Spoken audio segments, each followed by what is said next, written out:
flipping over the table.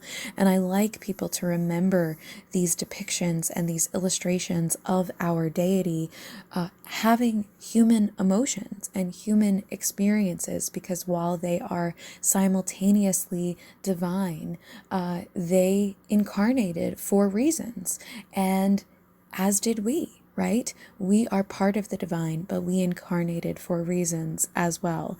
And we are allowed to be simultaneously human and divine. And that, in fact, is my belief of so much of what the human experience is, and why we are part of Source, is to be this part of Source that branches out into experience, into incarnation, and can help Source realize itself or himself or herself, or however you like to realize it, by having our own very real experiences. So I hope that that speaks to you if you are this beautiful awakening spiritual being, but you also find that you have reactions or triggers or emotions. Remember those stories and go gently with yourself and your process. But back to our story. So again, Lord Shiva awakens out of his meditation because of this love spell by god Kama. And interestingly, also, Kama in Filipino means bed. There are a lot of Hindu connections in Filipino culture, and that just came to my mind because of all the connections. But back to our story. He awakens, Lord Shiva awakens from his slumber, and he sees god Kama. He realizes that a spell has been tried to put on him, and that is not very good grammar, but you get where I'm going with this. And in that rage, his third eye jolts open, and the third eye sits on his forehead in the shape of a yoni. So always look for and remember that the third eye is meant to be vertical, ladies and gentlemen, and this vertical eye opens, and rage burns Kama to ashes. However, after this, that divine spark then meets with the love that was meant to awaken Lord Shiva. And his eyes, all three of his eyes, are now opened. Once all three of his eyes are now opened, he then sees goddess Parvati as Brahmacharini performing her deep penance, her tapasya, in devotion and love to and for him.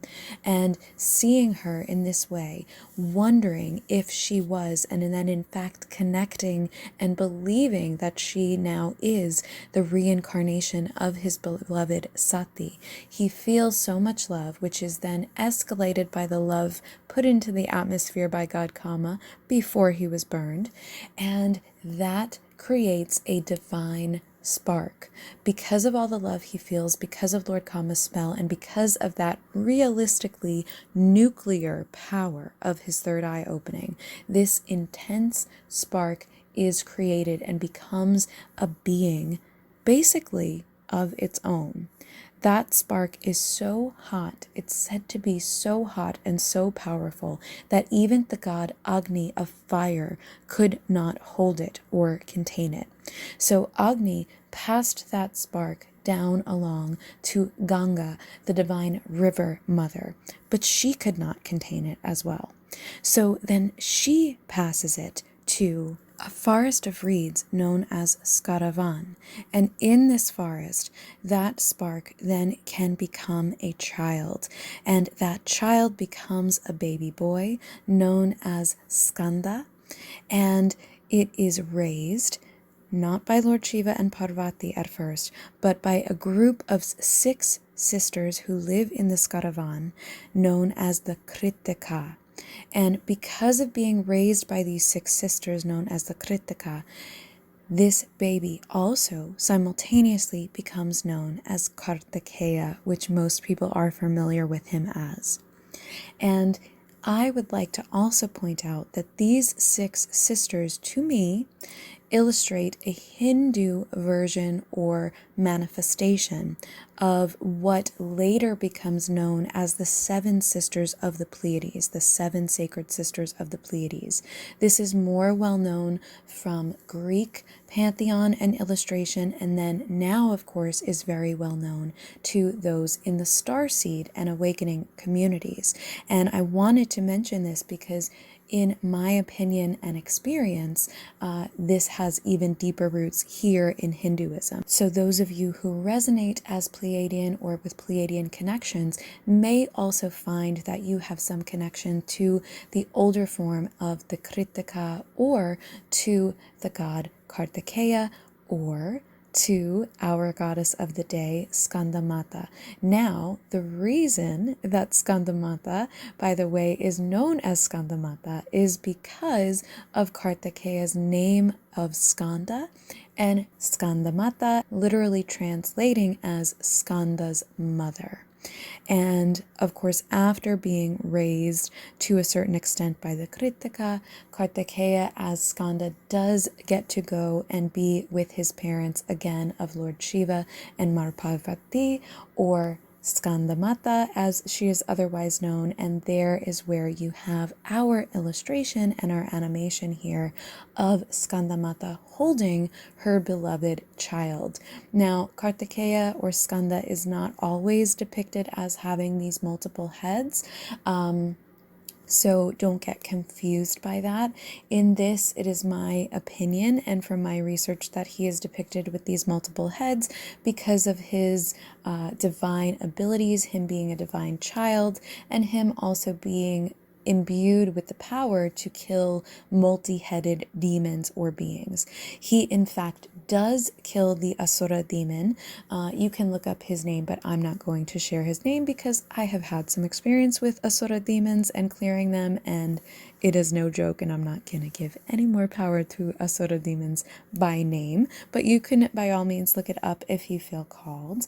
But Skanda does kill him. He is, remember, he's the god of war, and so he does kill him. He gets to go be with his parents again, and interestingly, he eventually does get a brother in the form of Lord Ganesh.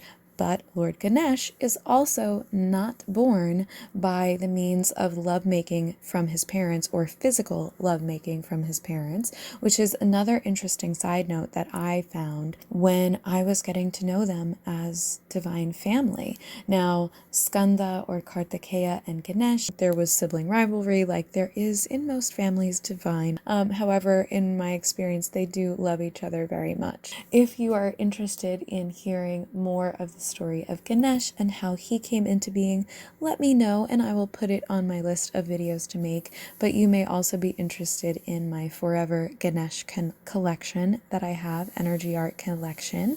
But this is not about Ganesh today, and I know that he understands that. This is about Lord Skanda and Skandamata. And so let's get back to speaking about her. Let's talk about how Skandamata is depicted here. Now, she's depicted most of the time as a four-armed, three-eyed being. She is awakened in all of her three eyes as well, and she very often is riding her lion. She is said to be imbued with the power of the sun, which links into yesterday's story and yesterday's Navratri goddess of Kushmanda, who is seated in the sun and who is the great mother as the cosmic egg. So you can go ahead and listen to the playlist to learn more about Kushmanda.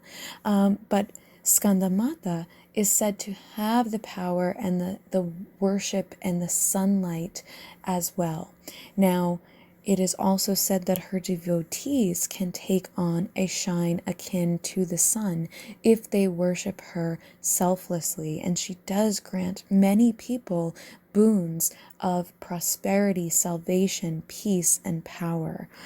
In her hands here, she not only holds her beautiful son, Skanda, but she very often is holding multiple lotus flowers. Of course, lotus also being a symbol of rejuvenation, renewal, and rebirth, symbolizing her rebirth as well, and her ability to aid others in that rebirthing process.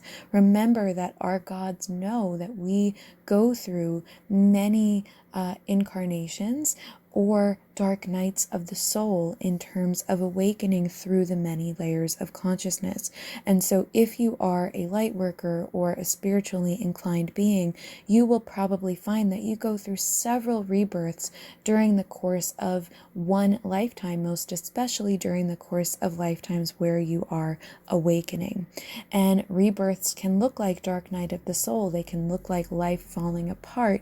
They can look like just a release of many things that are no longer serving you, or belief systems that are no longer serving you.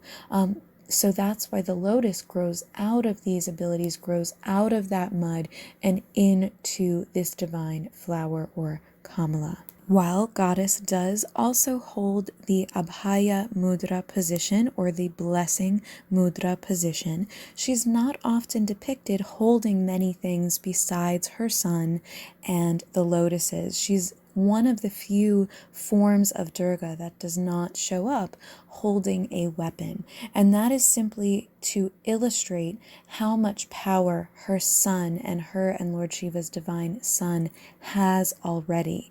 And so the protection or the weaponry element comes into play with him, and then she takes on the role of nurturer. So if you are finding yourself fighting battles in your life, you can work with them as a team in terms of having a masculine or divine child or inner child protector that is well suited with the weaponry, while also having a soft but strong divine element of the divine feminine Holy Mother nurturer. She can by all means fight if she needs to, but in this instance, she works best as a team and also best as a nurturer. And so that's another important thing to remember, to nurture yourself during those parts of your life that seem like battles. And if you cannot find it within yourself to nurture yourself, allow her to step in as a nurturer for you, or call her in as a nurturer for you, or ask her to provide the bridge of incidents for you to receive nurturing in your life as you wage war in fighting your battles, whether they are physical or spiritual. With that, I also want to speak about her abode, or the chakra that she resonates with, because during this Navratri series, we are working our way up the chakra system with each form of the goddess. So as I said, you can view the playlist to see which other chakras resonate with which other forms. But today we have gone from that heart chakra with Goddess Kushmanda up to the Vishuddha chakra, or the throat chakra, which resonates as the color blue, one of my favorites as a blue-ray being. And the throat chakra can really also help you to use your voice and find your voice. So many of us wage this war of self-discovery, or a war for our authenticity or our integrity or the freedom to use our voice. So Skandamata is an excellent goddess to work with in that capacity. The color blue is also wonderful to work with her. In my experience, she does like the color red as well, which very much resonates with her son and with other forms of Durga. But today's Navratri color, or sacred color, is white. And remember that white can tap into all of the colors of the rainbow. It breaks up in the prism into all of the colors. So you can work with the sacred color of white for its purity, or you can work with it for its all-encompassing ability. And with that, beautiful souls, I am going to leave you. Feel free to watch this again, or as many times as you would like, to look at the animation here and see what other things from her image speak to you. This is a channeling, so I also invite you to go back over it and have your own stream of consciousness journaling session where you can try to connect with the goddess and see what messages come through for you. If this has resonated and and been helpful for you, I would love it if you remember to like the video, share it with others that it may help, and give me a follow or a subscribe if you are in resonance and would like to check out my other work, including so many other topics on spirituality and life in general and quantum physics and all kinds of things that I am geeky about. If you are so called and would like to work with me spiritually, you can check out my website, Damcl Designs, DAMCL Designs.com, for quantum and Akashic records readings and other types of readings and specials, including starseed support sessions if the starseed portion of this spoke to you. If you would like to go even further than session work, you can also use the contact for consult form linked in the video description and on my website to contact me about seeing if we are a good fit for quantum energy healing, quantum and 𝑓 energy healing, life and consciousness coaching, or magical mentorship with me. Those I do on a consultation basis first so that we can see if we connect for such deep works and build you a customized quantum energy healing container. If you are called and drawn and able and you would like to support my free and public works such as this, you can also leave energy exchange or appreciation donations. Absolutely all amounts are appreciated in support of keeping my channels and free works going. Thank you so much to those of you who do that and support me and the channel in such ways. But whether you do that or not, whether we ever work together or not, I am very, very grateful that you are here. I'm so grateful that you have decided to work with the goddess and taken this video on as an inspiration to do so. I hope that you will subscribe. I also, by the way, do have energy art and enlightened merch collections on my website, damcldesigns.com, and I currently have goddess Durga Devi and Kushmanda energy art and enlightened merch collections, which you will also find linked in the video description with other goodies. With that, I am going to close out this session so you can enjoy more time of your own with the goddess, and I will see you next time. Be blessed with love, light, and light codes. Love, Danielle. #Damcl at these enlightened edits of damcldesigns.com.